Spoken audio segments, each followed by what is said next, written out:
Hello, everyone. I'm sure this will be a load of fun indeed. It is time to talk about everything that isn't pertaining to sports, as some of you have indeed asked some real-world Q&A questions, and I am here to answer them. No filters, no F's given. Let's have some fun with this. We're going to go ahead and kick it off. And I put this question first for a reason. At Real Cody Martin asks, Jeff, I know you don't like Donald Trump, and I know you won't vote for him. Well, you know me pretty well.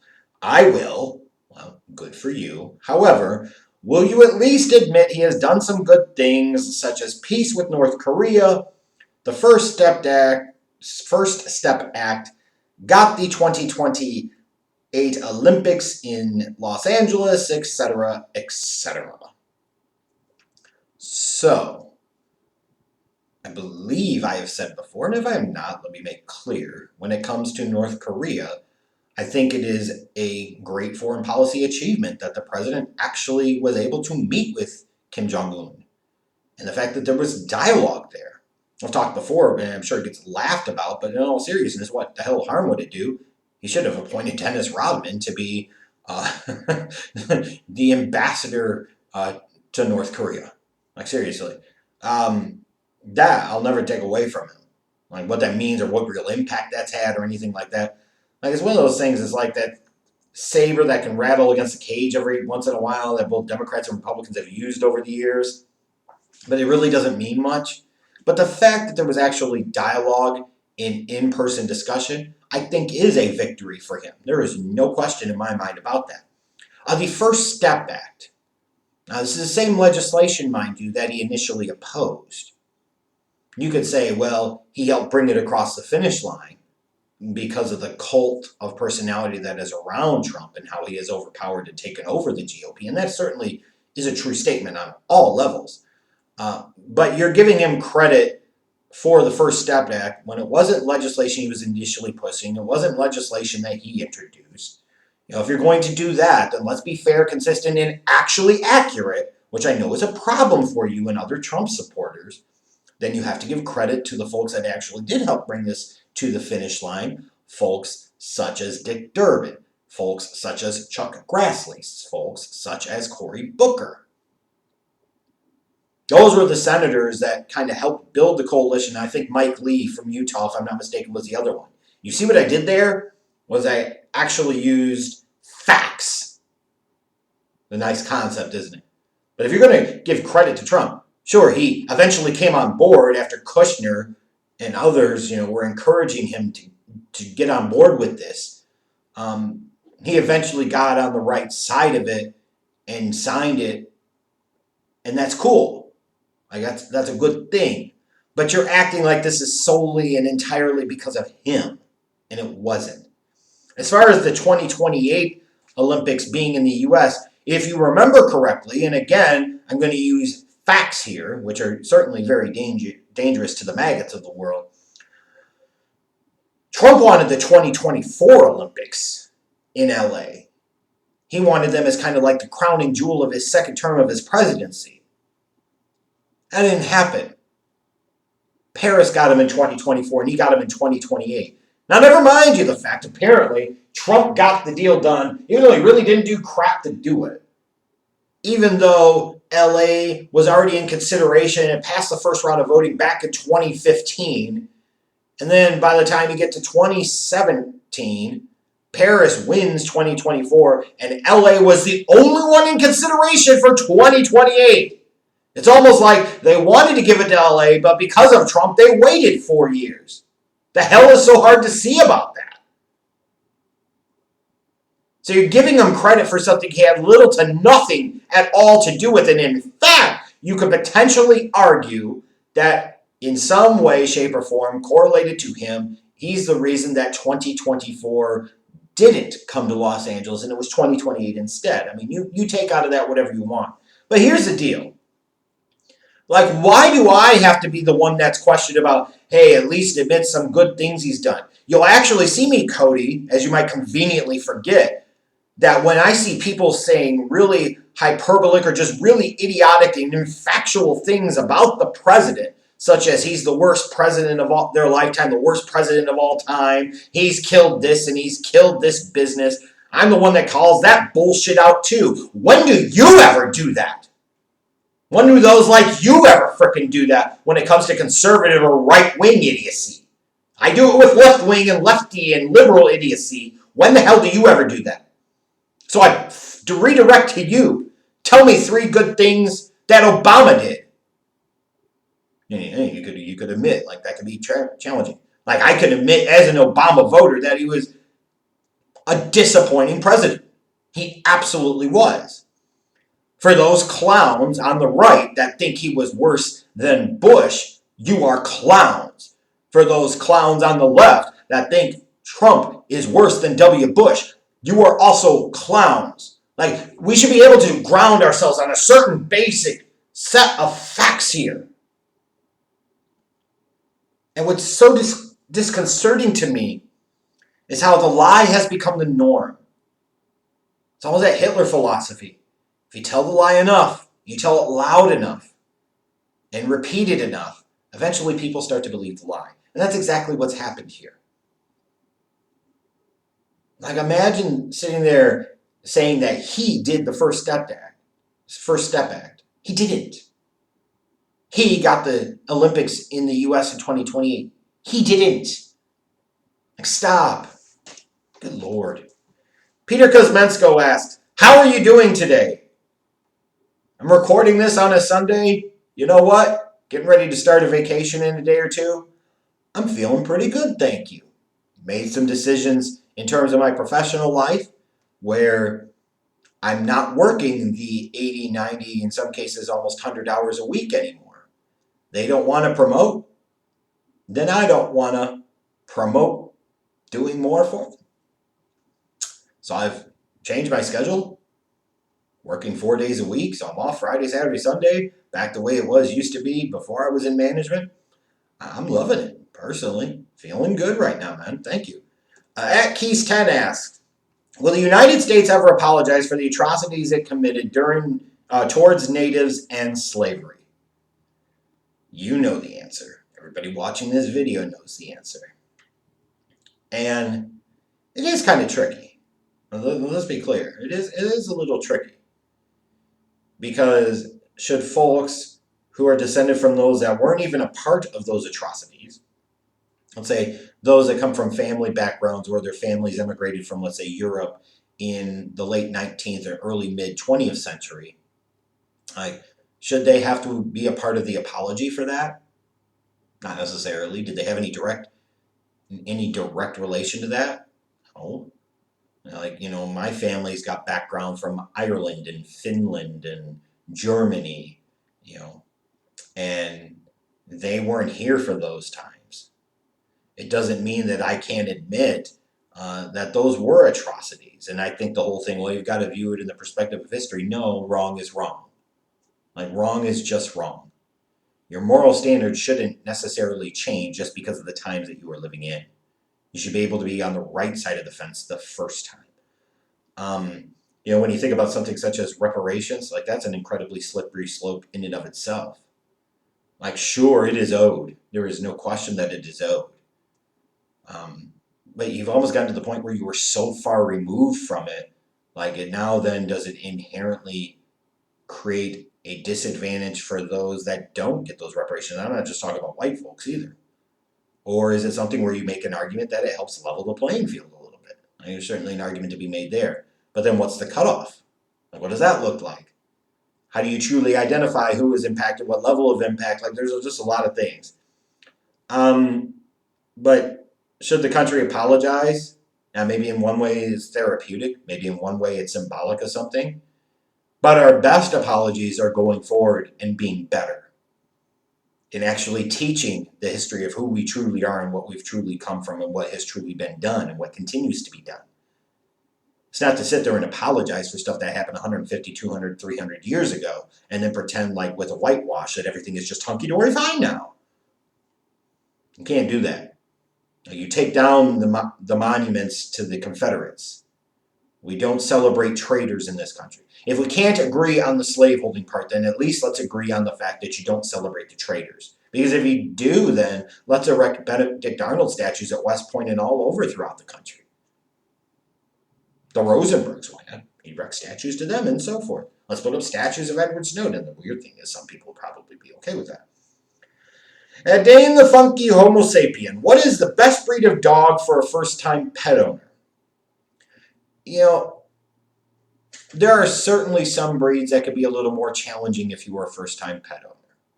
And you have the internet available to research and look up some of those brands that are tougher to train and require more work and require more confidence and more familiarity with how to handle a dog in general, but that breed specifically. So do some of that research in terms of just kind of general things. Like I could be a little skewed here because I've got a beagle and I've got a Chihuahua Terrier mix too. But in terms of like a pure blooded breed, I've enjoyed having a beagle tremendously. Been one of the highlights of my life for sure. Brought so much to the table. She can also be incredibly challenging and flummoxing at times. And that personality of beagles, like if they're for you, they are fantastic with kids, fantastically loyal, fantastic in so many ways. But Summer, in particular, is a significant pain in the ass on a consistent basis and seems to take great joy and pleasure in being so. You could probably play it safer with something like a lab. It's kind of a safer type of breed for a first-time pet owner, first-time dog owner. But go to a local shelter. You can find mixed breeds. They're going to be wonderful dogs. That would be what I would do. And in a lot of cases, like when you go, you could think you're going for one type of dog, but you ultimately will find who you gravitate towards and they will gravitate towards you. And the match is made in heaven. Don't overthink it. At Mark Whalen 67, are you planning to do a video on the unfortunate and tragic death of Chadwick Boseman? Yes, and it is already up on this channel. So make sure if you haven't done so already, check it out. And then we've got, apparently it's Peter Jedra time, because we've got a few questions from him. First, do you think the COVID break made you eager and hungry for making sports videos, or you kind of enjoyed life without YouTube? It was nice to have a break away from YouTube, although I wouldn't say I necessarily enjoyed life.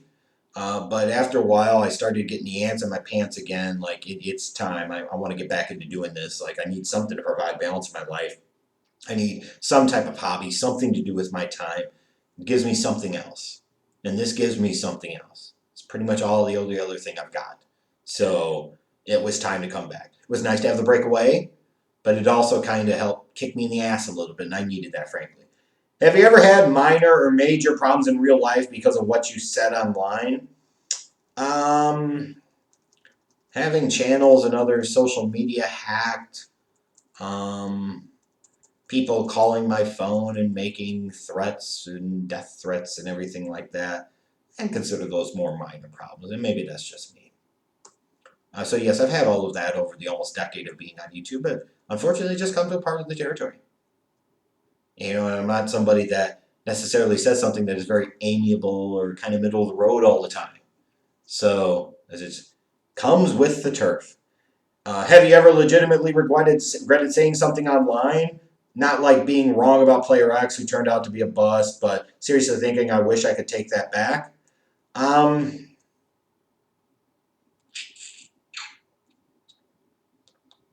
No.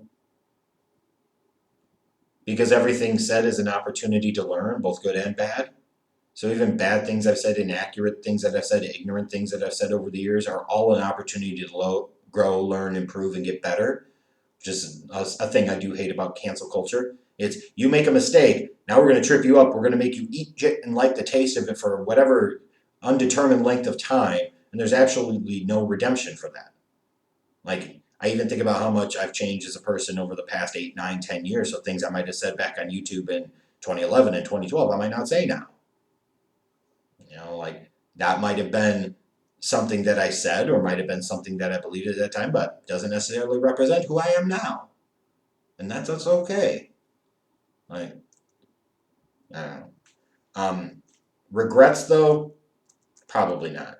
Out of your two channels, you seem to have more passion around growing your wrestling channel bigger. T-shirts, asking for subs, where OTRS was like your child, while Schleg Daddy TV was like your beloved nephew. Is that on purpose? No, I just think that's more of me being stupid. Like if I really invested the time in this channel that I should, it probably would have a larger audience than the wrestling channel. Certainly would have a more passionate and consistent following than the wrestling channel. It's just more of my own failures that it seems like I focused more on wrestling. Part of that too was the fact that the subscriber base was much larger. The average views are much larger on the wrestling channel, so as a result, you might focus a little more on that. Like it makes sense. Whereas the whole time, I should have had equivalent or greater focus here. And it's kind of weird because created two separate channels, trying to have two separate identities, but it's really not. As um, so I don't know if it was on purpose. It's just the way that it kind of worked out. And Andres Corridor closes this out by asking thoughts on the medium long-term impacts of COVID, inflation, deflation, stagflation, and current Fed efforts. It was interesting when you hear people make the arguments about canceling student loan debt, this is why it's hard for average folks to get behind some liberal ideas. Is free college, free healthcare. Like this shit isn't free. Stop saying that. It's not about it being free. It's about you've done it this way with your quasi free market, but not really free market type of solution hasn't worked. It's a different approach. Well, you're going to raise your taxes by doing this. Well, idiots, you already pay taxes in the form of a health insurance premium. Then you talk about your deductibles and your copays and everything else, and then your out-of-pocket expenses. Like, whereas this is different. Like, the framing of the argument is shit. So I can't stand about liberals. There are some ideas that are good, but their framing of it is in such a way. Why would anybody other than the most passionate of liberal actually support that? But I find it interesting when it comes to Fed efforts and you're talking about student loan cancellation. We can't do that, which again, you could say, like you took out these loans, there's a consequence for that. You should have to pay some of that back. Fair enough. We can't do anything with that. But all of a sudden, some of these businesses start getting impacted, and we could just print money like it's going out of style, and we could just, balloon the debt. We could do all this other crap, and like we can't pay for some of the social safety nets, but we could pay for some of this crap. And all the while, you look at it and you just say, "What the hell are you really paying for? Extra unemployment benefits?" Okay, then the real question is why doesn't unemployment pay more? Period across the board. And you're talking about things such as a one-time $1,200 stimulus check. Well, big whoopee shit. That had no impact on anyone. The whole thing of I'm going to give everybody $2,000 a month. Hey, don't get me wrong. On the one hand, I would love to have an extra $2,000 a month, but I'm in a position right now where I don't need it, and would rather that money go to somebody that actually does. I would hope enough Americans would have enough honesty with themselves and consideration for their fellow man and their country to be able to say, you know what, I don't need that extra money. Give it to somebody that actually does. Like stop doing the $2,000 a month. But then of course we're just sitting there and we're giving money away carte blanche to companies where the first chance they get, they're still going to cut employees and everything else. Medium long-term impacts. I think the retail industry, the retail sector, the hospitality sectors will be devastated, have in some ways already been devastated and will continue to do so. I've got to look at things such as the debt, I look at inflation, like those are going to be runaway. They kind of already are. I have significant concerns about the medium and long-term impacts of COVID. I really, really do. Because now that you have so many millions of folks that are unemployed, another thing that's going to do is for a labor market that was on the one hand incredibly competitive for employers trying to find good talent. Now it's incredibly competitive for employees trying to find jobs. As a result, what that does is takes wages that already aren't keeping up with the rate of inflation that continue to be lower as an overall percentage. You're going to have prices continue to increase, but your wages will be lower because you have more people competing for jobs. So now the competition is about the people. It's not about the position. It's not going to be good. And to be clear, based off of economic approaches and philosophies, both Trump and Biden are inherently unqualified to really do the right things that would be needed to fix the situation. In some ways, it would be kind of out of their control too. It would be kind of out of their control. Now, it's easy to blame Trump for everything, or it's easy to just hate Biden for everything. But the reality is neither one of them would be great at this. And let's be clear, for those that like Trump, you like a guy that's supposedly a great businessman, but we can point time after time, situation to where he's not a great businessman. You really need to come off of that. Like it's just a fallacy. Like if he had taken the money he had inherited from his dad, Fred, and just invested in the market, his returns would be several times more than what they actually are as a real estate mogul. So he significantly underperformed to the market. But sure, he's a great businessman. And then Biden, because he was there with Obama and they did the auto bailout and some of those other things, and he was part of the TARP legislation, like that's going to make a big difference. That ain't making a big difference, nothing. There will be medium and long-term impacts. It's going to force companies, force the private sector to reevaluate where they invest their money in. My concern long-term is that it's going to lead to kind of what Andrew Yang has been speaking about a little bit when talking about universal basic income. Is going to be even more of a reality in the future because you're just not going to have as many jobs. Because companies are going to look for every way possible to automate things. And that's what I think is going to come out of this as a result. So anyways, thank you guys all for submitting your questions. I enjoyed it. Always enjoy it. Even enjoy some of the vociferous conversations about some of these political things. But thanks you again for watching, following. Make sure if you haven't done so already that you hit that subscribe button. Click the bell. What the hell? So that way you're notified when you get new videos. Later.